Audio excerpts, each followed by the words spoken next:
Hi folks, it's Dr. E and this is your week 7 instructional video.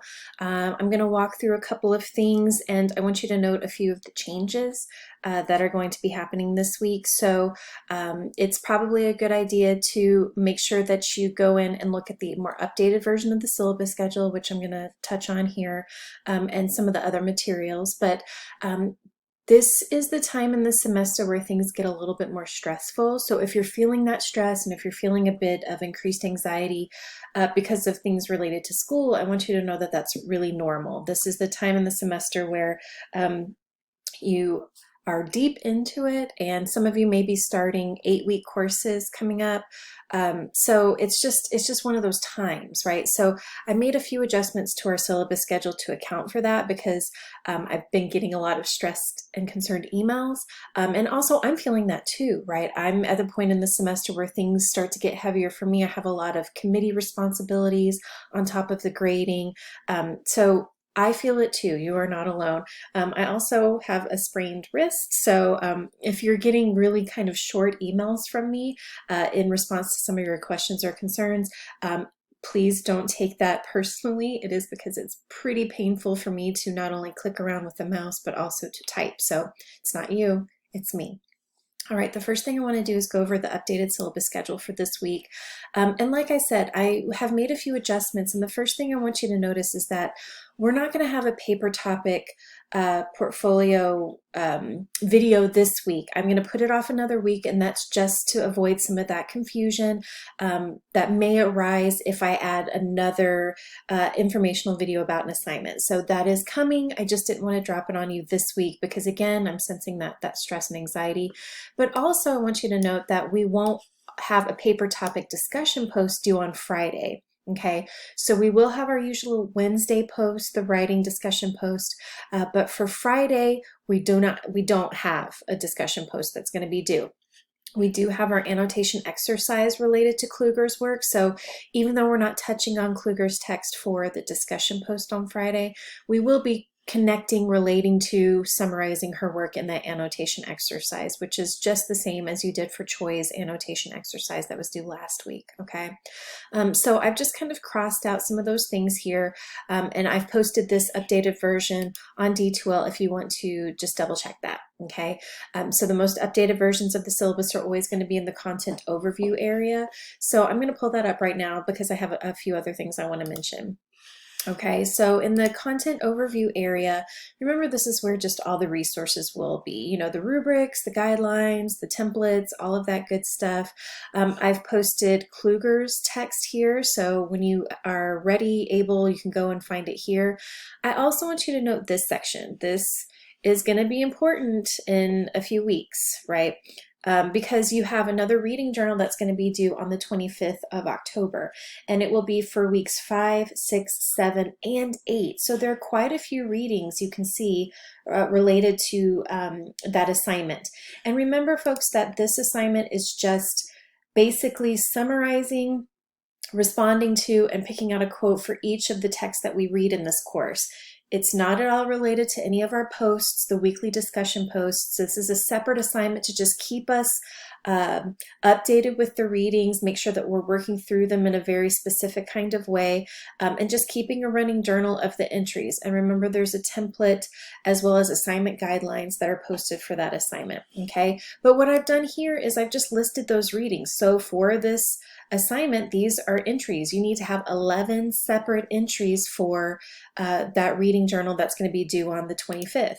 So it's a bigger assignment, bigger points related to it. It's going to be more work, but as I've encouraged you to do each week, just keep up with this work so you don't have to go back and do all of this right before it is due. For each text you read, complete that entry.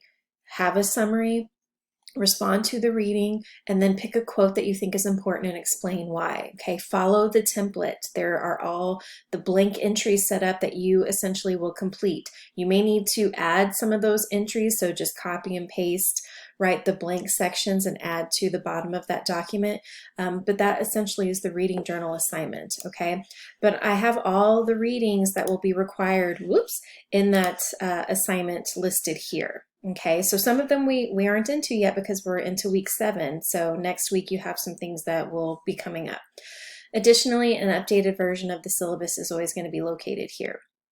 All right, so if I go into week 7, right, in the module area, I have the updated version of the syllabus here, just in case you want another place to access it, as well as the week 7 participation quiz, which is going to, y'all, this week it's not only going to cover some of the things that I've mentioned here, it's also going to relate to a few sections of the readings from the course text, right? We have 2 chapters that are related to quoting, paraphrasing, summarizing sources, but also ways that we need to avoid plagiarism. These are really important chapters. They're not very long, but they are packed with information that is really relevant and important to academic writing, and ways that we in academic writing are citing or we're giving credit to our sources, right? So think about Choi's article, What Americans Can Learn from Other Food Cultures, Kluger's article this week. Those are sources, right? We look at Choi as a source. She is an authority. She is a journalist. We will go to her ideas and information to then connect and relate our own ideas. Same with Kluger. Okay, so we need to make sure that we are adequately and accurately giving credit to any of the sources we use in any academic writing. If you're writing a history paper on the Civil War, like I've mentioned in a previous video, you're not going to just pull from the information that you know on your own. You need to go and find sources, people who are experts in those particular areas, and then use some of their ideas, quoting some of their words from their articles or book chapters or whatever. But you need to do that properly, right? You have to follow a certain set of rules when it comes to using outside sources to support your own ideas. Those chapters this week cover that information, give you some examples. And for some of you, this is a review, but it's a necessary review. And for some of you, this may be new information. Just take it slowly. Again, this is one of those reasons that a reading journal assignment is helpful, because it helps you focus your ideas so that after you've read the chapter, you can go in and summarize it. Make sure that you can, in your own words, summarize those ideas. Then you respond to it in whatever particular way you want to, right? And in the assignment guidelines, it mentions that for the reading journal. And then you pull a quote that you think is important, right? Because later on down the road, maybe you want to go back and use that quote in one of your paper topic discussions or something. You have those word for word quote set aside, and you're giving credit properly. So the reading journal is to help you keep up, but also to make sure that you are engaging with that reading in particular ways, right? And this week is really important. I'm going to say it one more time. It is important reading. Okay. Additionally, we have an article about food, so related to our overall general kind of topic this semester. So relating to Choi's article, relating to Ron Finley's TED Talk, they're all related to food in some way, right? There's the annotation exercise template, because you are going to do an annotation exercise for Kluger's article. Since we're not going to have our paper topic post due on Friday, we still need to work with that article and Kluger's ideas. So you'll do that in the annotation exercise. And just like Choi's, you're going to upload that to the assignments area of D2L by Sunday. Okay. And that's all in the syllabus schedule and whatnot. But it's worth repeating and reiterating, okay? And then we will have a writing discussion post due on Wednesday, but this is, it's not quite as intense as some of those writing discussions have been previously. The discussion post this week is just essentially, let's go to those book chapters in one paragraph, summarize the chapter that's quoting, paraphrasing, and summarizing. In a second paragraph, summarize the chapter giving credit, avoiding plagiarism. And then finally, for each of those paragraphs, for each of those book chapters, what do you think is the most important point, right? What is the most essential information coming out of this chapter? And then what is the most essential information coming out of this second chapter, okay? Your response is going to be due, as usual, 11:59 p.m. on Wednesday.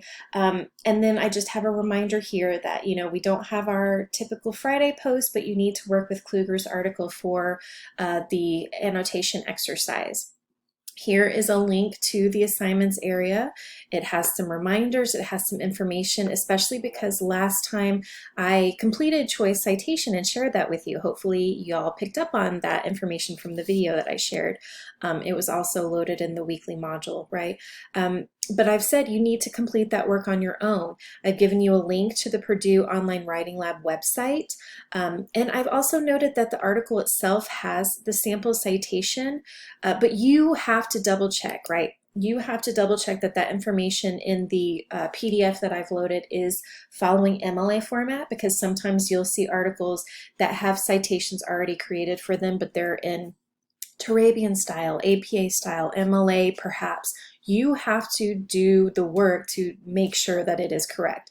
So I've given you the information about, click on the Purdue OWL link and then where to go, right? So it is an electronic source. So on the left-hand side, you go to Works Cited, right? So this is the left-hand side. So you just need to find the section on electronic sources, right? And then you need to scroll to the appropriate area. And I've mentioned it here that the appropriate area is going to be for online scholarly databases, because the article is something that I found using those online databases that we have through the library. So those databases are always going to be great sources for academic writing because they are well researched, they are edited and reviewed. They're not just random sources from random places. You can always use those for academic writing.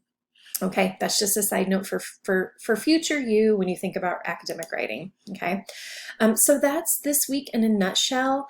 If you have any questions, definitely let me know. Remember that, and I want to pull this up pretty briefly, this is the annotation exercise template, right? So you just fill in your information, double click up here, fill in your information. Here is the area where you will include your citation, right? Just as you did last week with choice work. For Kluger, you put last name, comma, first name, the title of the article. The et cetera, et cetera, et cetera means that you need to find out and fill in that information, okay? And I want you to understand, if you haven't dealt with this before, if this is something that you just need a refresher on, when it comes to works cited pages, citations need to be indented in a very specific kind of way. So if you go to, I'm just going to go the sample paper. There's a sample works cited, but it's not as clear there. If you go to the sample paper here, and this is, it has all the information about how to set things up according to MLA. I'm going to scroll down in this little document to the works cited so I can tell you what I'm talking about. So I want you to note that the first line for the very first entry on the works cited page is justified all the way over to the left. This last name is sticking way out, but everything below it in this entry is indented. The last name of the second author is sticking way out, but everything below it in that entry is indented. Okay, everyone, the last names you want to stick out, because like me, if I'm reading your paper, I know MLA format, I can scroll down to your works cited and easily find an author's name because it's sticking all the way out. It is left justified. That way to indent anything below that first line is called a hanging indent. Hanging, like hang, to hang something, it's called a hanging indent. So if we go to Microsoft Word, remember this is on my Mac, so it looks a little different. If you right click and choose paragraph, I want you to notice that you need to go to the area that's special and choose hanging. That's a hanging indent, and it makes sure that it includes that information correctly and indents that properly, okay? So if you need to, just look up that term, and if you Google it, you can find some instructions for that. But this is the annotation exercise template that you'll use to complete that assignment. If I've forgotten anything, or if you need extra clarification, y'all please use the Q&A area of the discussion post, especially now with my wrist hurting. Having one response for everybody to kind of take a look at versus individual email responses is going to be really crucial. I'm going to go in now and I'm going to change that discussion post area to anonymous, so you don't feel stressed about asking a question that you think may be stupid. No question is stupid. Please don't ever think that. But it's there, and you can post without, that coming back to you. I will respond to those, okay? Hang in there, y'all. It's a stressful week, but we're going to get through it. Okay, good luck.